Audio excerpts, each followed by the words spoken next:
and the entire board of directors of the NAACP in Wisconsin and our national board. I'm honored to come before you this morning hosting the Right Reverend Jesse Jackson in Wisconsin today to help us carry out this press conference and to make it what it should be. Let the world hear every word that we say today. I'm going to read you a brief message from our president, a message from President Johnson that all of us in the NAACP, we speak with one voice. And this message says, Derrick Johnson, President and CEO of the NAACP, the appalling and heinous shooting of Jacob Blake is yet another stark reminder of the free will atrocities committed against black people at the hands of those entrusted to maintain public safety. The recent shooting comes on the heels of the civil unrest that has caused the world to take heed to the long-standing pandemic of systematic racism and injustice.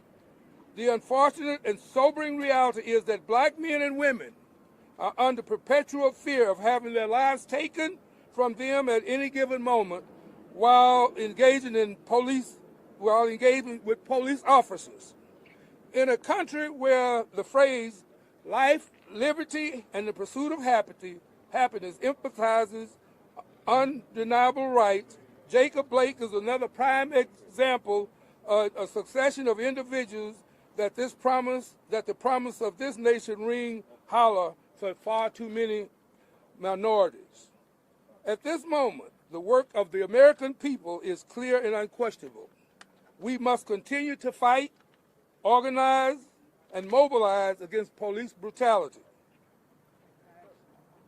while the victims and the state sanctioned killings at the hands of law enforcement.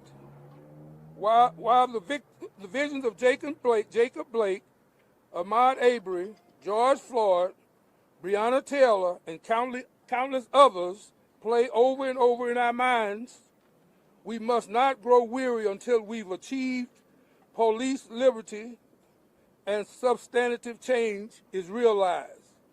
If there was ever a time for us to unite against a common threat to the existence of black people is now. Our thoughts and prayers with Jacob Blake and his family and friends as he continues to fight for his life and the return of his children. Again, thank you all for taking a moment to hear what I have to say on behalf of the NAACP. And we're going to take care of a couple of housekeeping things before I step down. I'm going to be facilitating this conversation. And when I give you that look, everybody but the Reverend Dr. Jesse Jackson, I want you to step away from the mic because we have to expedite this in a timely manner because there are some other things going on in Wisconsin with Dr. Jackson today that we cannot, all of Wisconsin want to hear.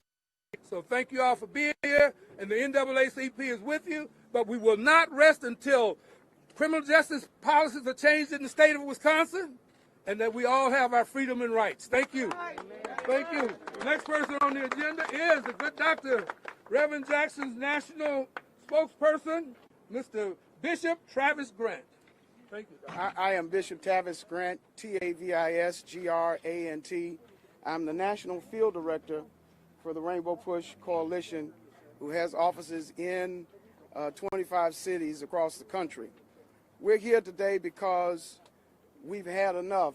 This week marks 4 years where Colin Kaepernick began his crusade to strike a chord with the conscience of America that racism is a virus that we have no vaccine for. That's right. If we were to address racism like we address terrorism, racist individuals with racist rhetoric would be much more reluctant and have greater hindrances than being out in the open and in plain sight as the 17-year-old shooter was. Had Jacob Blake been a 17-year-old black male with a loaded weapon, he would not be alive today.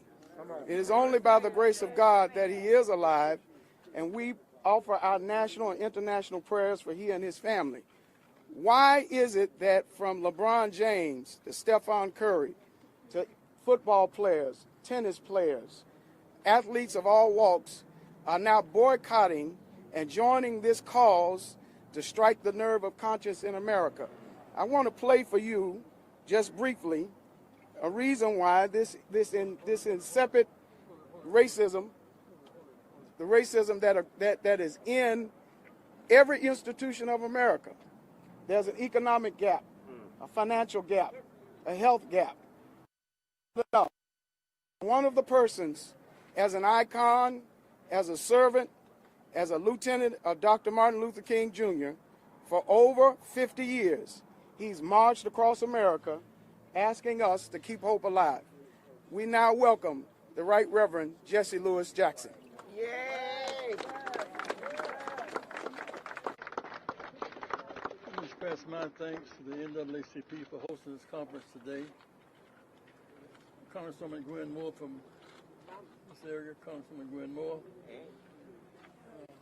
Senator Lena Taylor.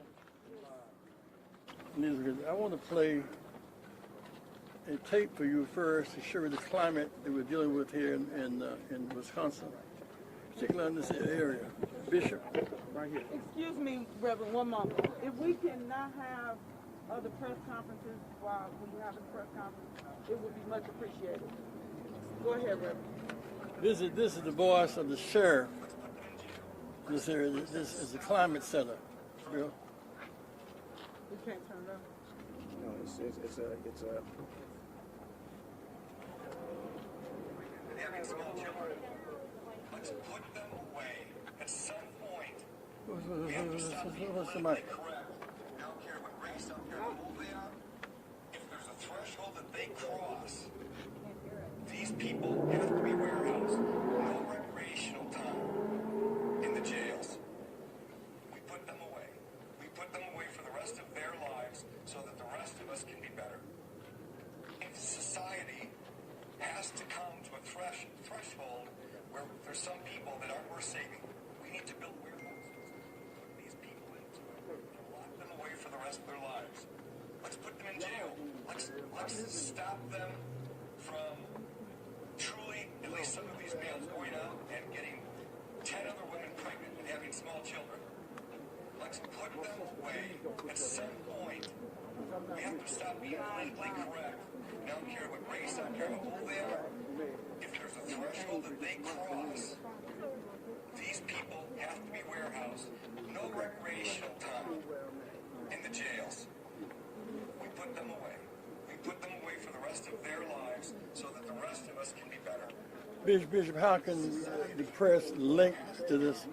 They couldn't hear this well. Here is the sheriff speaking of warehousing people, putting away the rest of their lives in this anti-protest season. How can they link to this? Part of our challenge is both with the patronizing of the police chief of the 17-year-old. There was no reason for a 17-year-old to carry a loaded weapon to try to preserve peace in the city of Kenosha. You had city police, you had county police, you had 1,000 National Guard. You had more than enough security in the city to do the job of law enforcement. These individuals are linked. Militias are part of the racism problem. QAnon is a part of the racism problem, and institutional racism.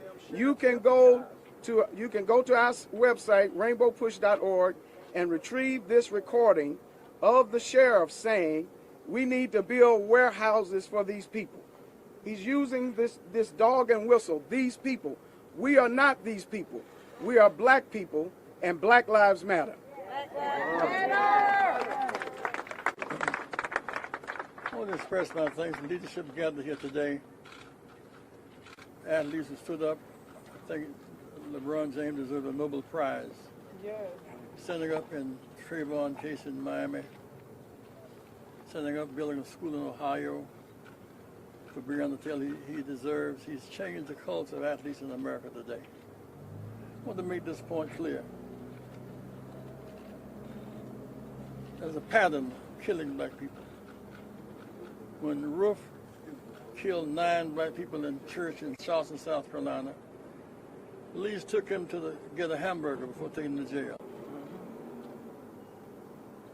He walked away. The killer walked away free. When George Floyd was killed in Minnesota, the killer went home that night. The prosecutor said nothing could happen. The next day when Keith got the case, first time in the history of Minnesota black police had been indicted for killing a black. Breonna Taylor, the killer in Kentucky, still walks free today. The killer of Jacob, still home, the shooter, walks free today. The fact of the matter is, the prosecutor said in Minnesota they could not find a case against the killer of George Floyd. Keith Ellison, as Attorney General, moved quickly, indicted them. Now they're guilty to proven innocent because of the horrendous killing. The burden upon the state's attorney in this state, Attorney General, to move and move quickly. We must know that justice works for the people. Second, I want to make this concern that shot in the back 7 times. 7 times. No, just in front of his children. No justification. When Laquan McDonald was killed in Chicago, covered up the tape. 400 days, 16 shots. The line said he approached him with a knife. The film showed he shot him in the back. 16. Paid $5 million for cover-up, and it didn't work. So well, Laquan McDonald, Breonna Taylor, Jacob here in Wisconsin, pattern. We demand justice from the country. There's a kind of moral desert at the top. This year, today, 57 years, I was in Washington, D.C. Just left jail in Greensboro, North Carolina, trying to use a public restaurant. The president had a little power, but had aspirations for justice and decency. Today, there's a moral desert, top down. Acid rain is coming, top down. When Dr. King gave a speech in Washington in John Lewis, 1963, only one black official in the whole South, Leroy Johnson of Atlanta, Georgia. From Texas to Florida, to Maryland, we couldn't use a single public toilet. We couldn't buy ice cream at Howard Johnson. Couldn't rent a room at Holiday Inn. We lived in tyranny. Black and brown, so sat behind Nazi prisoners of war on American military bases. 57 years later, there's something more sinister. Case of Minnesota, Wisconsin, up south. Something is going awry. President Trump said in a speech in Chicago, if protesters, if you violate them, I'll pay the bill. It's a signal. Lock them up in the paddy wagon, put them in the truck and hurt their heads, it's all right with me. That climate, top down, a kind of moral desert, hurts all of America. In some sense, here in Wisconsin, the burden is upon the white church and white citizens. It's not to be swept with a clean brush. More whites here, more white ministers should be here. Because this policeman who shot Jacob, 7 times in the back, 7 times in the back, 7 times in the back. There was no threat to them. The investigation should be, and the 2 who watched it, they should be indicted as well. That's right. Because if Jacob had shot the police 7 times, he couldn't have gone home that night. We need police, but not above the law. Be fair, be honest. So in some real sense. And then a young man, 17 years old, his home training says that he has the right to run down the street with a loaded weapon. Now, Jacob had no weapon anyone could see. Shot, he ran the street with a rifle, killed 2 people. Run right down the street and please give him a bottle of water. We deserve better than this. We must protest until the 3 of them have been indicted, Convicted.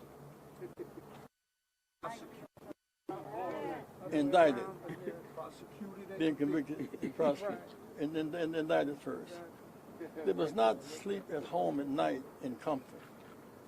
The white neighbors must not be sanctuaries for killers. Charleston, South Carolina, or St. Louis, or Lafayette, Louisiana, white neighbors must not be sanctuary for killers.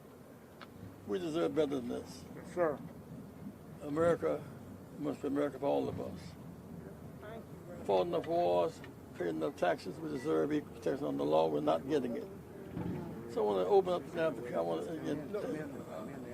to the athletes. In the real sense, they fulfill divine prophecy. They refuse to play ball. They choose emancipation over entertainment. David and Bible, Samson, they chose entertainment over emancipation over entertainment. They fought for people, not just for a match.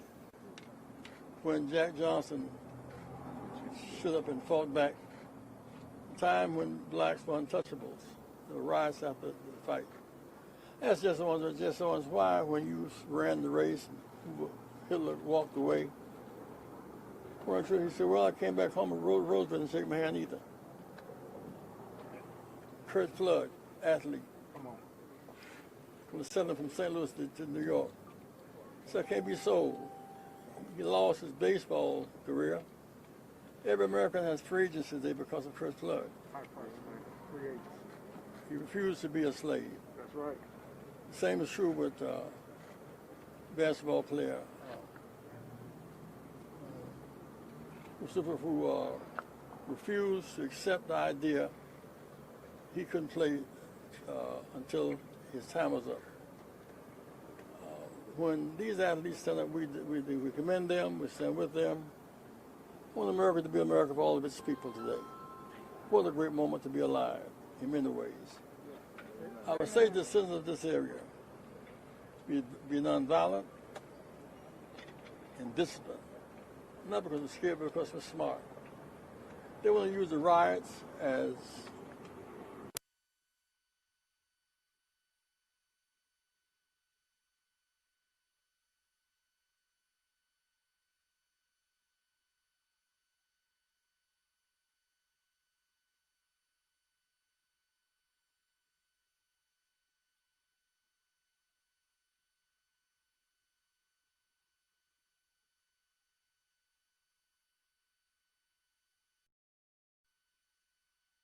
GoFundMe page. The only one. But since they want to come out here and talk about it, we haven't seen you out here at none of our protests. Since day one, I've been out here every day. Okay, sir, we got you. Step right over there. At this point, I'm gonna ask the media for Reverend Jackson because Reverend Jackson deserves to get out of this heat. Oh, man, what's the question? Yeah, we got you. We got you, brother. We got you. Questions from the media? From the media, please. Any questions? And you know me, Judge. Any questions from the media? I am the media. I'm recording for Black Lives Matter. Okay. You got your question, sir. We answered it. We got your back. we will help raise the money to bury them with dignity. That's what I wanted was a commitment. Okay. Thank you, sir. Thank you. Now, will Reverend the Jackson. NAACP do a commitment? Yeah, they will. We together. No, I know I'm with. Will the NAACP Yes, certainly. We do a commit to help you. Thank you. Do what you need to do. Reverend Jackson, thank you for being here. I'm going to ask the mayor. Who got a question? Me. Okay, go ahead, Dr. Reverend Jackson's got a question. Media. Media, yeah. Media? Media? Don't do that to me again. I know what I was. No questions, Doc. I really hope that the three men who shot and killed Jacobs, they shot him and attempted murder, should be in jail until he can walk. He should be in jail until he can walk. Second, the young man who killed the two. I want Congresswoman Moore to speak in Senator Taylor. No, just a minute. Excuse me. One moment, please. The mayor of this fine city has graced us with his city. And we just want to hear from our mayor. Followed by the mayor of this city will be Congresswoman Gwen Moore. Senator Lena Taylor. I'm going to defer to my colleague, who is the senator in this area, Senator Work. Okay, in that order. And when that is done, we'll get back to the agenda as it was written. Mr. Mayor. Mr. Mayor. Well, I want to thank Reverend Jackson for coming again. It's been a long time since the two of us have chatted, so many years ago. So I do wish to welcome him to Kenosha, and I also want to welcome my old friend Gwen Moore, who served with me in the legislature many years ago. Well, not a few years ago, maybe it was. I just want to say to everyone here that the city is more than willing and will be working with the NAACP, LULAC, and other minority communities to work together to try to solve systemic racism in our community. It's not going to be quick, but we will begin that process. The clergy will be joining us, and we are going to make sure that in the future we have a community that is safe for all individuals. So with that, Reverend Jackson, thank you so much for coming. Congressman Gwen Moore. Mr. Mayor, what does that entail? Keep your eyes on the prize. What does that entail? Let us not get distracted by the effort for them to turn us all around. I just want to remember in southeastern Wisconsin, I was born right down the road in Racine on Lake Michigan. You know, we had the leadership in defying the fugitive slave order. This is a state that is capable of understanding that we're all brothers and sisters. So like Julia Jackson, I just urge you and our late great John Lewis, keep your eye on the prize, y'all, and let's stick together. Thank you, Congresswoman Gwen. There was a question for the mayor. Following the question being answered, Mr. Mayor, will you answer this gentleman's question? Please come forward. I need anyone that's not speaking to just take a step back. Very quickly, But the question was, what are we doing? Yes. We have, a number of months ago, the city already had started working with the clergy in the city on dealing with how we were going to deal with racism and how we were going to start dealing with some of the problems that we're facing. Those meetings have been going on now for, as I said, at least 2 months, if not longer. And in fact, what we have been doing is putting together how we were going to do it, committees being put together to deal with it, and having groups, like basically using clergy and other leaders in the community to take charge of that concept. We're also working with the Department of Justice and looking at in the future having some meetings that will occur at churches, having people come in and talking about what we need to do. The Department of Justice is going to help us to incorporate those type of things. So those are just the things that are starting to go. thank you, Mr. Mayor. Well, what we didn't have in 63, we didn't have the right to vote. The 60-day countdown now to ending the moral desert, making flower bloom in the desert again in our country. As the rain is coming top down, there's a sense that it's permitted for Americans to violate Americans. We deserve better than that. We're going to march, we're going to protest and nonviolent and discipline in big numbers to leave 3 men in jail. And the young man who shot the 2 men, we challenge the white church, the white people, don't be a sanctuary for these killers. Thank you, Don. The next person is Senator Welch. The senator for this district, Bob Wirtz. Thank you. Thank you. I'm Senator Wirtz, and I'm a history major. And like Gwen said, one of my heroes was John Lewis. John Lewis, may he rest in peace, set an example for all of us. And I like to keep it simple. Pray for peace, work for justice. That's what we have to do in this community. We don't want left-wing violence. We don't want right-wing violence. We want peaceful demonstrations. And by God, we want change. Thank you. Now, what have we been doing? I've been working with Senator Taylor for criminal justice reform in this state. We need to do that. It is shameful that we have 25,000 people in our prisons versus Minnesota has, what, 6,000 or something like that? We have to change the criminal justice system, mass incarceration. and we can start by a special session in Madison, and by God, we follow it up by voting in November for permanent change. That's how we change things in the state, and thank you for Senator Taylor for deferring to me. Thank you. Thank you. Senator Taylor and Senator Wirtz, you will receive the NAACP's plan for criminal justice reform today. We have a plan in place, and I'm expecting my senator to move it forward. Thank you. I just hang around. I need you to say something before we leave. We're going to now go to Dr. Darnell Williams, administrator of the Wisconsin Darrell Williams, the Wisconsin Emergency Management. Thank you, Dr. Williams. Good afternoon, everybody, and thank you all for being here. My name is Dr. Darrell Williams, and I'm the administrator for Wisconsin Emergency Management for the state of Wisconsin. Let me just start by saying to this community, we're asking of this entire community to stand strong, as tough times don't last, but tough people do. I also want to give my most heartfelt sympathy to the family of Jacob Blake and his entire family. In my role as administrator for Wisconsin Emergency Management, usually I come to communities and try to help them recover after a storm or a flood.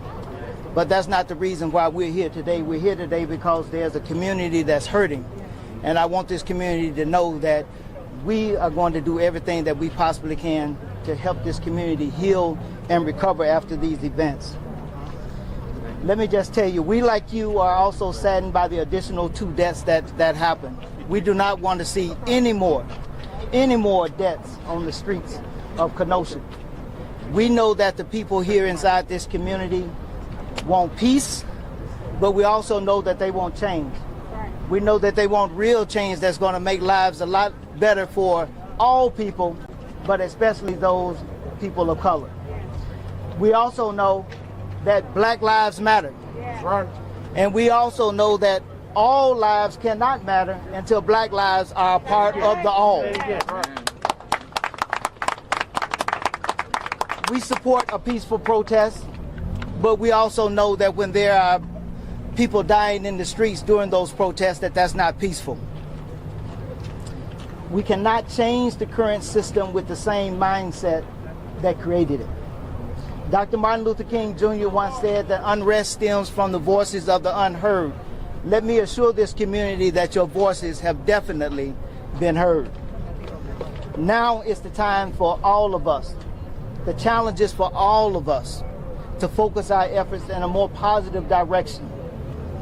We can only achieve the change by working together. Together we can, and together we will rebuild Kenosha.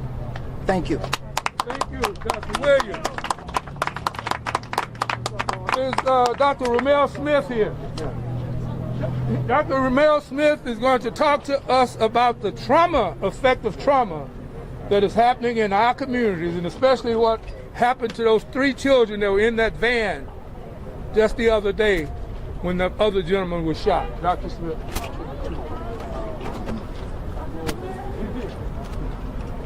My name is Kwaku Smith, K-W-E-K-U Smith. I'm a licensed psychologist. Back in February, I was here at Carthage College to talk about trauma and wellness. We wanted to look at it from a proactive standpoint to see what we could do. But what we see all of the time within trauma is 3 things. For trauma to